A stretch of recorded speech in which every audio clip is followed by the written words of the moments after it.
Well, it's my pleasure to introduce our speaker for tonight, who's Dr. John Creese, who is an associate professor in the Department of Sociology and Anthropology at North Dakota State University in Fargo, North Dakota. John did his BA, MA, and PhD at the University of Toronto, and then he went on to do a postdoctoral fellowship at the University of Cambridge in England. And in all his grad degrees and postdoc, he was supported by prestigious grants from the Social Sciences and Humanities Research Council of Canada. I don't know anybody else that's done that for an MA, a PhD, and postdoc, so that's very, very prestigious that they are. He received his PhD in 2011, and that thesis he focused on the development of Iroquois villages in southern Ontario in the Late Woodland. And he has published several papers on that. In his research in the Canadian Journal of Archaeology. He's actually the editor-in-chief of the Canadian Journal of Archaeology, but also prestigious journals like the, what's the other ones I had here? World Archaeology, the Cambridge Archaeological Journal, as well as a number of books published by Cambridge University Press and so on and so forth.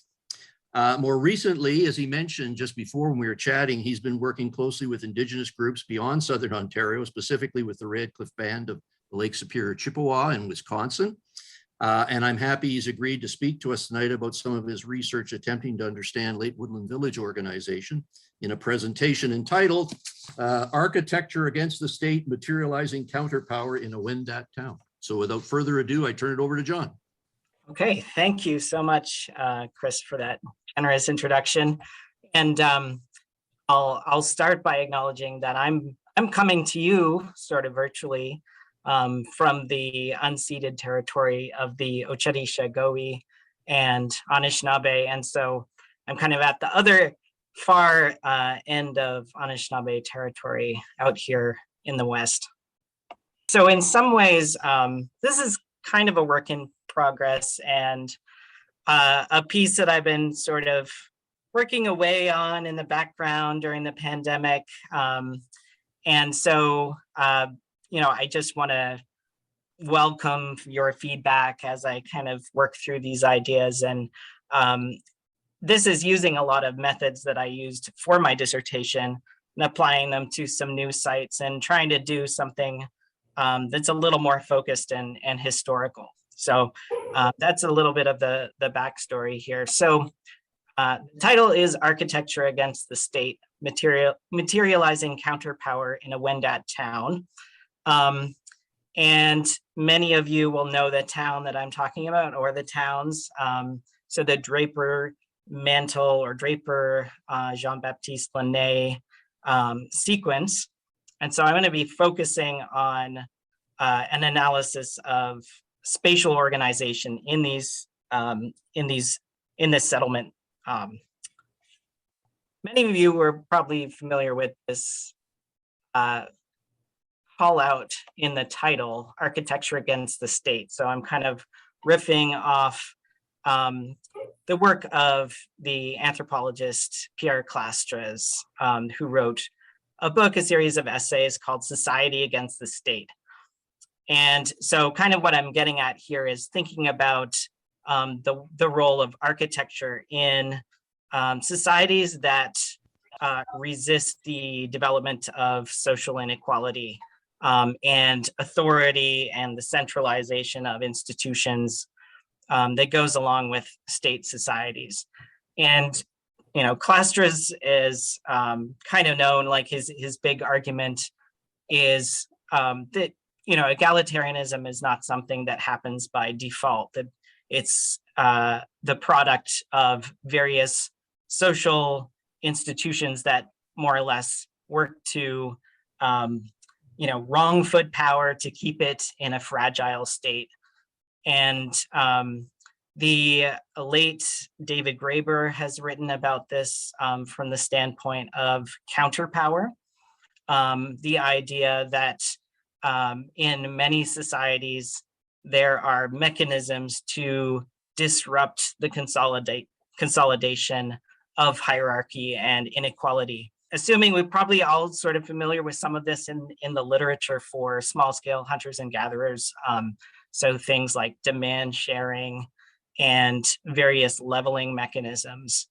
But one of the things that that really jumps out at me from Clastres and then also some of the work by Draper is that when we're talking about sort of middle range societies or larger societies than the smallest hunter-gatherer bands, we see not so much an absence of inequality or an absence of leadership, but this kind of tense dynamic in which leadership emerges, but there's efforts to limit that leadership or to limit the entrenchment of power in various ways.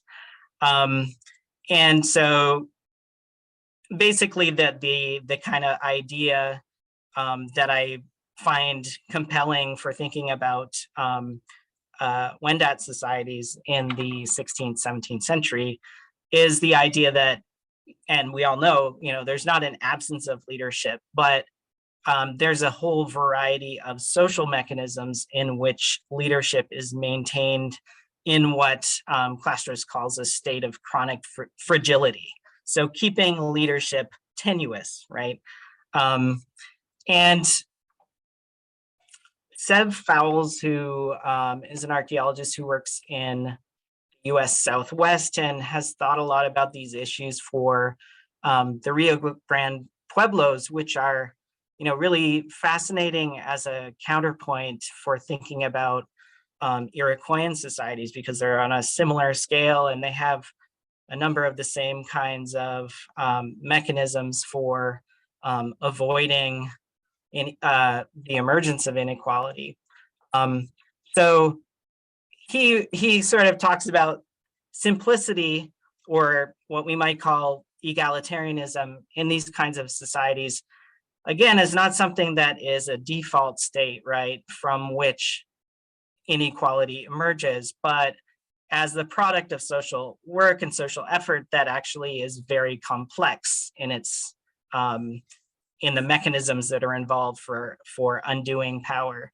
So he writes that if one builds a state by simplifying complexity, then one fashions societies against the state by complexifying simplicity. And this kind of idea of complexifying simplicity, I find very compelling and applicable to think through what is happening in particularly the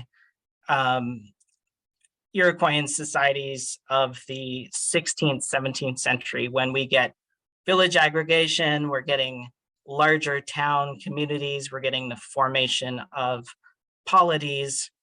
And in order to maintain, social egalitarianism in that sort of context, there's a lot of complexity to that. And so that this is this kind of idea of complexifying simplicity.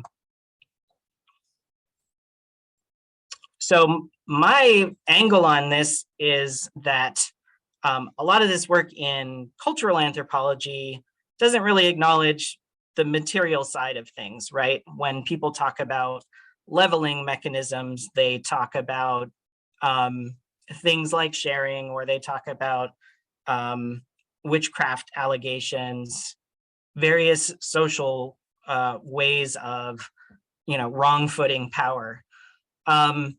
But translating that into the archaeological record is kind of an interesting challenge, right? What are we looking for when we talk about complexifying simplicity? And for me, architecture is an important kind of venue for analyzing that. So overall, I'm interested in particularly the organization of village plans as a whole. So the network of outdoor space, and that's what I'm going to focus on in the rest of this talk. So how are village spatial networks organized? How are the routes and the areas in open space organized? Does this play a role in mediating social relations and decision-making, particularly as villages grow and become larger? And can we kind of connect architecture as a mediating thing for interactions in space with counterpower and with this notion of complexifying simplicity. So to do this, we need a way to sort of document and analyze spatial networks and some tools or ideas for characterizing the structure of those networks. And so one of the models for network structure that I find helpful and useful as a kind of analogy here is a contrast that some social philosophers, Deleuze and Guattari, have talked about between arborescent forms of networks and rhizomatic forms of networks. So the basic idea is that in an arborescent type of network, there's a natural hierarchical organization going on. So if you move anything through the network, then there are going to be pinch points. And we can think about the recent trucker protests and the way that they exploited pinch points like border crossings, right? And so in a certain type of network, there are opportunities for well-positioned actors to control the flow of anything through it, whether it's people or information or what have you. In a rhizomatic type of network, right, you've got lots of ties that are much more fluid and multi-directional, which means it's much harder to control from any given standpoint. So the argument that I'm sort of building here is the idea that if you have a rhizomatic type of organization to a spatial network, it is much more difficult for powerful social factions or powerful social actors within that space to impose something on others, right? There's always an alternate route. There's always a new possibility opening up, which is not the case in a highly structured hierarchical system like an arborescent system. So we can translate this metaphor into the language of graph theory and network analysis. I know at least some of you are familiar with social network analysis, and so this is kind of using a lot of the same sorts of tools to analyze spatial networks. Okay, so the Wendat, many of us are familiar with kind of the archaeological record here in Southern Ontario. And this, to me, in terms of addressing these problems, right, is a wonderful opportunity because we have this incredibly rich ethnohistorical record. We know a lot about the social life and social mechanisms of equality and the dynamics of equality and inequality that were going on at least in the 17th century. And then we also have this very rich archaeological record of settlement organization. So bringing those two things together lets us kind of connect the material patterns to what we know about social organization. So Traeger, of course, had laid the foundation here, and a lot of what I'm doing is kind of building on the shoulders of giants, certainly. So he made on ethnohistorical grounds a strong argument for the idea that the 17th century Wendat are a good example of what classicists call the society against the state, and that they have all of these social institutions and social mechanisms to help prevent the over consolidation of power, the entrenchment of power over generations and things like that. So the lack of coercive authority, the importance of consensus, and of course, all of the economic mechanisms for wealth redistribution, things like giveaways, social gambling, and not least witchcraft accusations, right, which can be leveled against people who were potentially abusing or seen to be abusing their positions or becoming too powerful. So Trigger kind of constructs this in terms of egalitarianism and economic equality. But again, it's on ethno-historical grounds. And what I feel like we haven't actually done enough of on the archaeology side is to say, you know, how does this work in material terms? What does a society, what does the fact that we can be pretty sure that this model works pretty well for Wendat society, what does that mean for the material correlates of social organization, and particularly in terms of architecture? So we're all familiar that we have some pretty complex records of settlement change over time. And there is all of the nitty-gritty that needs to be worked out in terms of verifying the hypotheses that we have about which villages merged and what the sequences are. And in this talk, I am essentially relying on the work of others that have come before. I'm not second guessing or otherwise kind of reworking those hypotheses. So the strength of the spatial analysis kind of rests on the hypotheses that we have already been built up around village sequences and also how the houses and plans within the villages have changed over time. But I'm focusing on the West Duffins Creek sequence and especially Draper and Mantle. And of course, many of you will know that the position of Spang in that sequence is, I guess, uncertain. The best hypothesis is that we have these other smaller villages coming together at Draper, moving to Spang, and then to Mantle. But of course, Spang is relatively underexplored and has only had limited excavation compared to Draper and Mantle. Okay, so Finlayson, Birch, ASI's work, Birch and Williamson's book, these are all kind of the primary sources that I'm working with. So we have these wonderful village plans for many Wendat sites.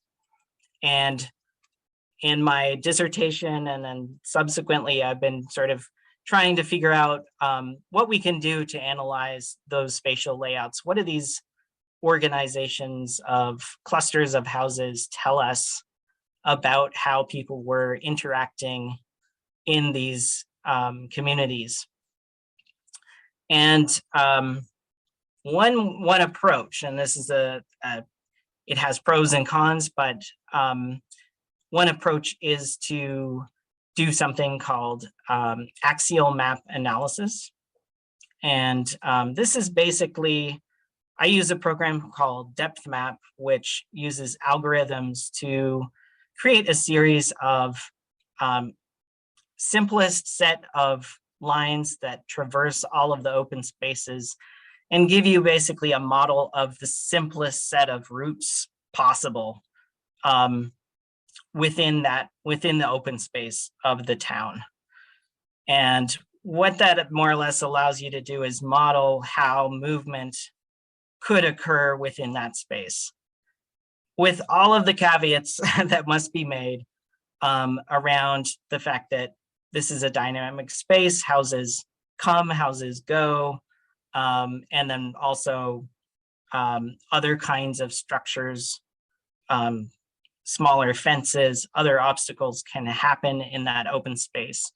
So it is, sometimes people accuse this of reductionism. Yeah, it is reductionist in certain ways, and we need to be sort of mindful of that.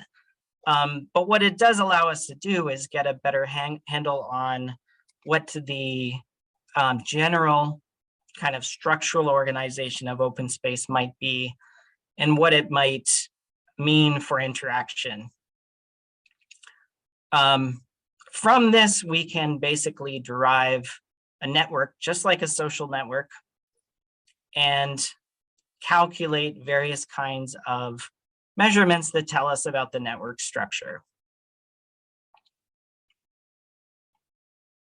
Okay, so I feel like these days it's much easier to talk about this than maybe it was even 15 years ago with social networks, right? So we're all familiar with social media and social networks, and the idea of ties between entities, and that the architecture, the shape of those networks might have impacts for communication and movement of ideas and so forth. So it's the same principle, but applied to the spatial network. And we can apply various measurements, and I'm going to emphasize 3 of them here that tell us about the overall shape of the network, and that probably have, I am arguing, have important ramifications for how people would have experienced the space and how they would interact within it. So one is characteristic path length, or integration. And this is basically a measurement of the average trip length. So if I have to go at random from any one outdoor space to any other, how many steps through the network am I going to have to travel? If it's a very disintegrated network, then relative to its size, I'm going to have lots of different steps that I need to take to get from A to B in general. And so that is basically what that is measuring. And it's scale normalized, because obviously it's going to be different if your network is much larger. So a well-integrated network is going to be one that has relatively few steps to get from A to B. This is important for information movement, or the movement of people, or communication, because if you think about communication, the more steps that it has to move through, this is like the old, broken telephone thing. There's distortion, there's more impediment to that, and information and decision-making quality can go down. Another really important characteristic of a network is how centralized is it? And this goes back to what I mentioned about the trucker protest, and basically, are there pinch points? Are there, and bridges often kind of fulfill this role, spaces that you would have to typically move through on many of the different routes through the space. Are they more or less control points? If someone is positioned at that space, can they control the movement of the majority of people or information through it? In a distributed network, there's lots of alternate paths. It is rhizomatic, as I've described, and therefore very difficult to control based on just a few central points. And last but not least, how clustered is the network? So does the network have sub groups or cliques within it? And in social network analysis, we're all kind of familiar with the idea of friend groups, right? Or friend cliques. The same thing can happen in a spatial organization. And that characteristic is important for local integration.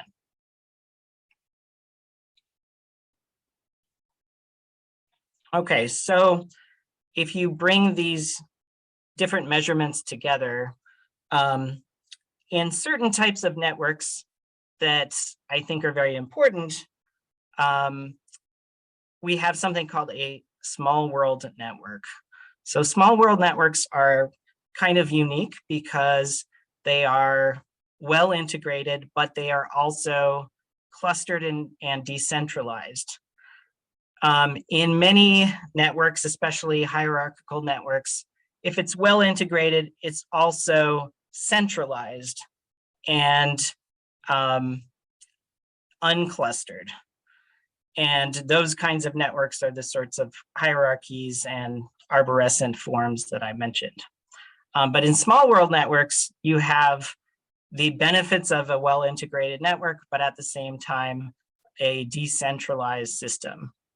So more or less my social hypothesis or theory here is that if you have a small world spatial network, it has characteristics that make it resilient to top-down control because of those alternate paths, but it still retains high communication efficiency.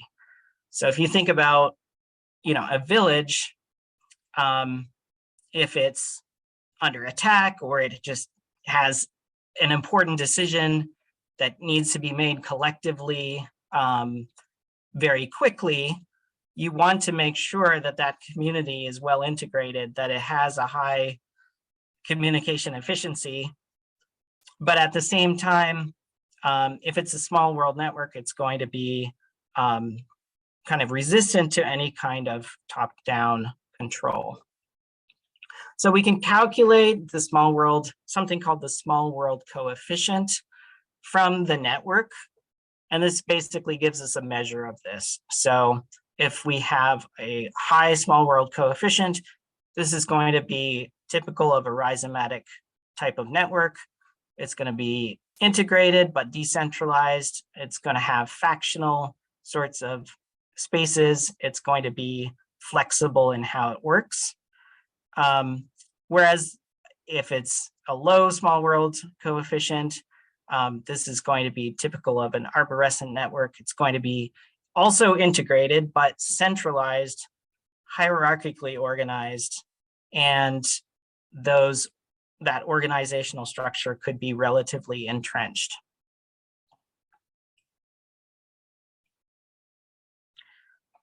Okay, so basically that's all kind of the theory and methods behind this. So my idea was to look at specifically Draper and then Jean-Baptiste Lainé and the phases of village development, do the axial analysis for each village phase and see how the network organization has evolved throughout those phases. So the tricky part, obviously, is the fact that these sites are complex palimpsests that evolved over decades. And the important caveat that we don't have necessarily the intervening community. If this is the same, population that lived at Draper, moved to Spang, and then moved to Mantle, we don't have the Spang phase. That probably is really important because what we're going to see is the last phase of Draper is organized very differently from the first phase of Mantle. They're almost polar opposites. Okay, so a bit of background on Draper. It is believed to or hypothesized to have been the product of a series of sort of snowballing village mergers, as many as 8 villages, kind of adding expansions over time. And the work of Finlayson is pretty strong here in terms of demonstrating that these are indeed expansions. And then in the kind of interstitial spaces within that village, there's a whole series of middens, which are located in what might, we might otherwise think would be kind of common outdoor spaces. So I am following the model of Draper's development that comes from Finlayson that Birch also follows. Okay, and then Jean-Baptiste Lainé, or a Mantle site. slightly smaller in extent, but it's more compact and dense.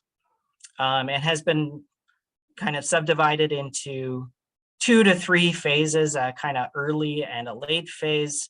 One of the major changes that happens over time is a big contraction of the palisades. So you can see here, just like Draper, there's a very large fortification with multiple row of palisade. That actually is reduced, and these houses, or the social groups that were associated with these outer houses, seem to have probably moved into the interior of the village over time. There's also a really interesting shift in refuse disposal. So in the northwestern part of the site, there was a very large slope midden.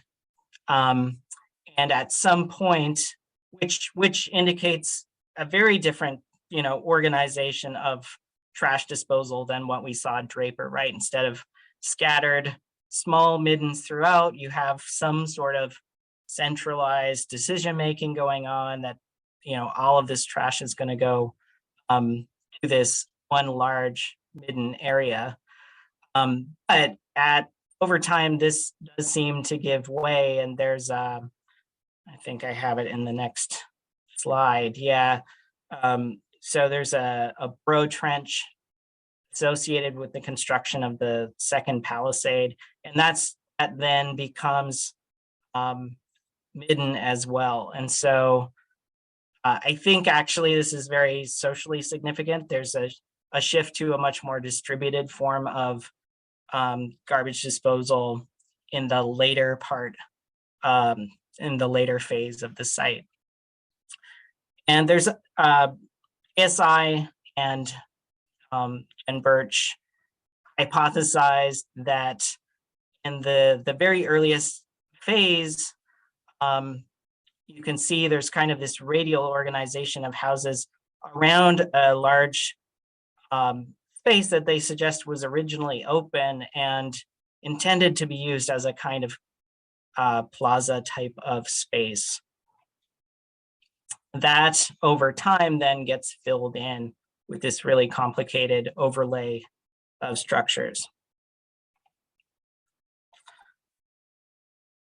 So again, just like I did for Draper, I'm relying on Birch and Williamson's sort of phasing of these houses and the modeling that they did based on the superpositioning of posts and features.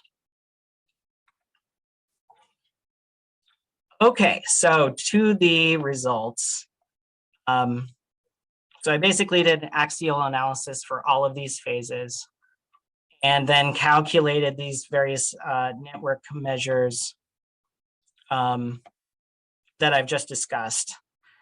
And what is really fascinating and interesting and kind of confirms some of the things that Birch and Williamson have already talked about is that there's a big difference between the last phase of Draper and the first phase of Mantle in the organization of space. And it comes through very strongly with the small world coefficient. So in general, at Draper, particularly the later phases, anywhere from phase C through F, there's a small world structure. So the small world coefficients are quite high. And that's also true in the later phases of Mantle as well.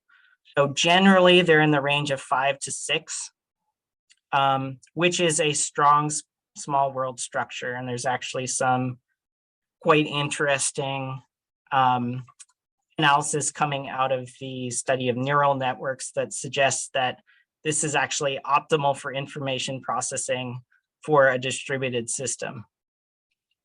But Mantle, as you can see, Mantle phase 1 stands out as quite different. It's more centralized. It is somewhat more integrated as well. They are all well integrated. And actually, Mantle phase 3 is one of the less integrated plans. So integration during the life of Mantle's development seems to go down. But Mantle phase 1 has a uncharacteristically low small world coefficient. And we're going to see here in a second why. Okay, so I'll show you some images of axial maps, and then we'll look at the network structures as well. So this is integration at Draper phase F. And so the bolded axial lines are the most integrating routes in that space. And you'll notice that they connect different sub areas or clusters. So if it's correct that these clusters represent what were originally independent village communities, then these integrative lines are basically the routes that you would use to move between those originary social communities. So looking at this is the network structure of those routes. What we see is a very decentralized network. It's kind of like a web. There's lots of alternate routes. There are two relatively slightly more central axial routes that would be slightly more common to move through. But overall, the plan is highly decentralized. Okay, we get to Jean-Baptiste Lainé phase 1, and we have something very different going on. There's a very strong, what I'm calling a core periphery structure to the network. And as I mentioned, as a low small world coefficient, it's more centralized. And really interestingly, two houses seem to have a privileged position within the network. And this is interesting because they're the houses that Birch and Williamson have identified as possible chiefs' houses. They had unusually high wall post densities, outstanding from most of the other structures. Okay, so hopefully you can see this. Okay, I know there's a lot going on. So this is the phase 1 plan at Jean-Baptiste Lainé. And we've got integration on the left and between the centrality on the right. You can see the positions of houses 15 and 20. So this is on a slightly higher part of the site. There's a slope down to the south. But you can see that in terms of the most, one of the most integrating axial routes goes right across from the front of house 15 and more or less right in front of house 20 as well, through the plaza or open area. And this route is also has a strong betweenness centrality, which also means it acts as that gatekeeping or bridging type of route. In other words, it has a controllability factor. And I would also just add that the second most sort of controlling route is at the other end of both of those houses, and also happens to be where that slope midden was. Okay, so if we look then at the structure of the network itself, this to me is super cool. You can see it's very different. It's much less evenly organized than Draper phase F. We have a very tightly integrated core village that includes routes through the plaza and kind of the central village area. Then there's a sort of periphery to the outer southern group of houses, and then another periphery to the north, which is connected to the central area by 3 strong roots that have strong betweenness. So those have that gatekeeping function. Okay. So already, hopefully you sort of see where I'm going with this.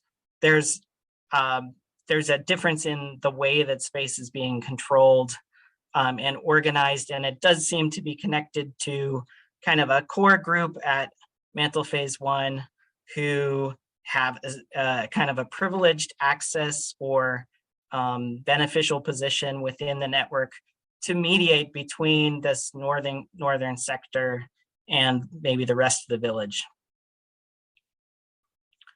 Okay, shortly thereafter, however, at some point, and we don't have a good sense of the time frame on this, people start to build houses or structures within that apparent plaza space.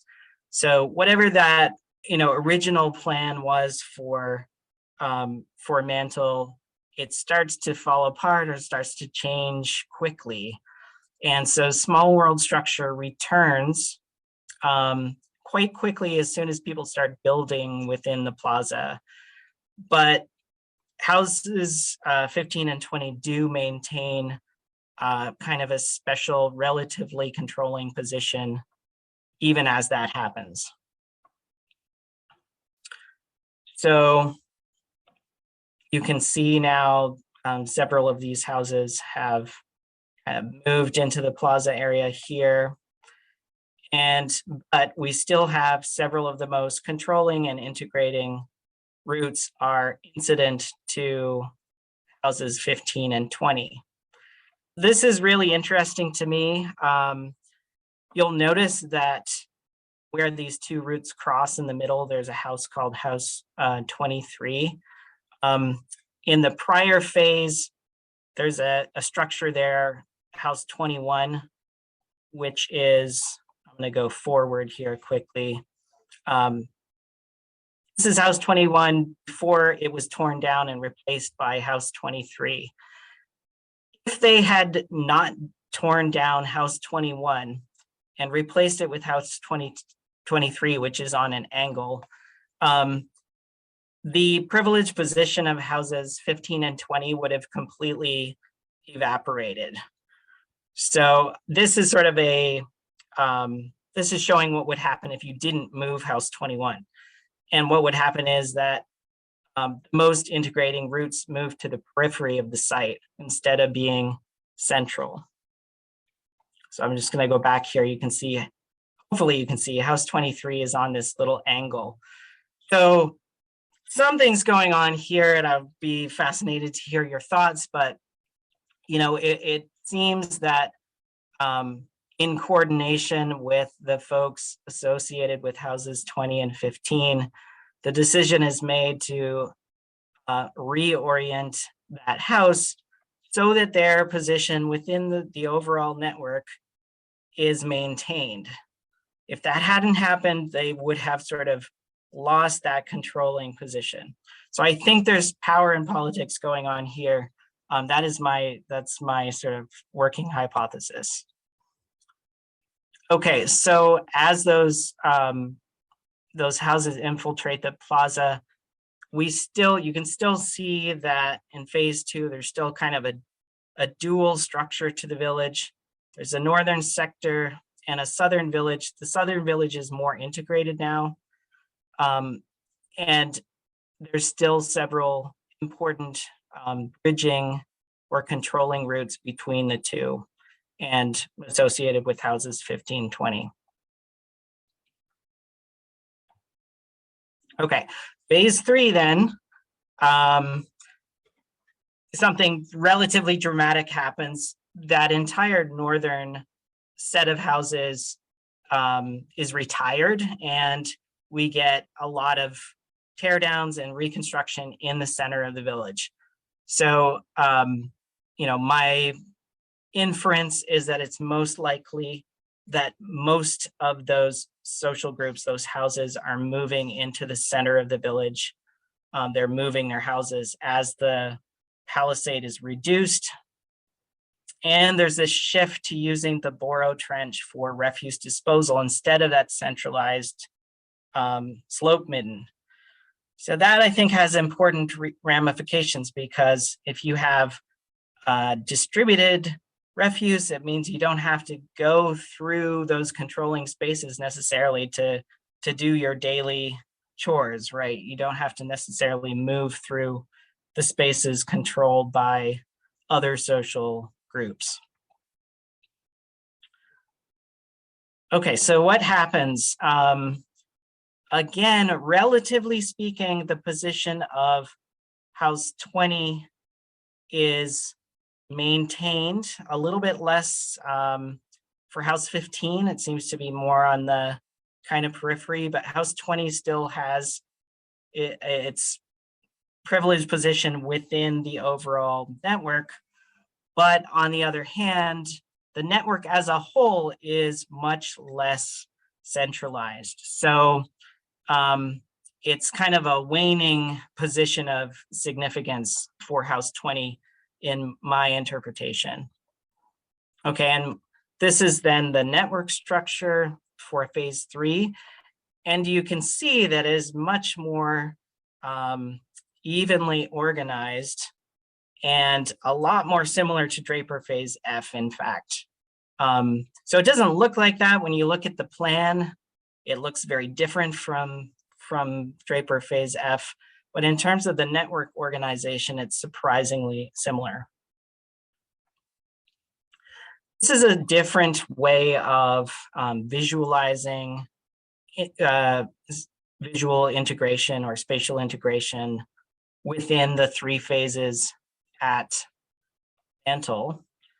And it kind of illustrates the same things that I've already been talking about. So phase 1, you can see that the overall impact of this plaza space is to have a dominating, integrating, centralized space, and then this kind of front stage, backstage sort of organization where the Northern House group in particular is very disintegrated from the rest of the village. It's in its kind of own local orbit. It starts to change in phase 2 as houses are built into the plaza. And in phase 3, one of the other things that you can see here is that integration is no longer kind of centralized within the village. It's something that is spread out. So all of the warm colors become relatively homogeneous over the space. There's relatively few cold areas. And yet, House 20 does have this access to still one of the most integrated locations within the village. Okay, so I know that's a lot of kind of details and things like that, zooming out a little bit. What am I sort of seeing? What do I think is going on big picture? My inference is that there are tensions going on here between 2 strategies for integrating a community. You can integrate via centralizing the network, which provides opportunities for control and privileged position. Or you can integrate via a small world structure or rhizomatic structure, which has a lot more opportunities for social groups to do what they want, kind of go their own way and not worry about particular social groups dominating that space. I also think we see some chess games going on in terms of the positioning of houses. So the moves for and against the position of houses 15 and 20 is really fascinating. The fact that, when the first houses were built in phase 2 in the plaza, that would have actually completely undermined the special position of House 20 had House 23 not be rebuilt. So there's kind of a move, counter move sort of thing going on. And overall, through these moves and counter moves, the plan becomes structured over time as a small world network again. So it kind of goes through this phase of centralization in mantle phase 1, and then a distributed small world form reemerges over time.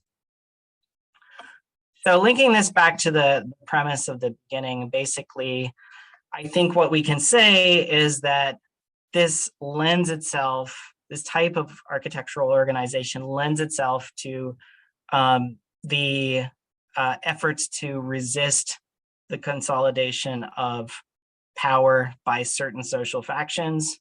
In other words, that it's more or less an architecture against the state.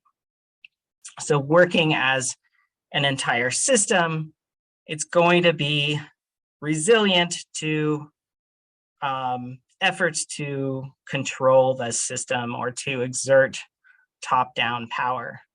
But with that said, it's very interesting to note that houses 15 and 20 do seem to maintain their special position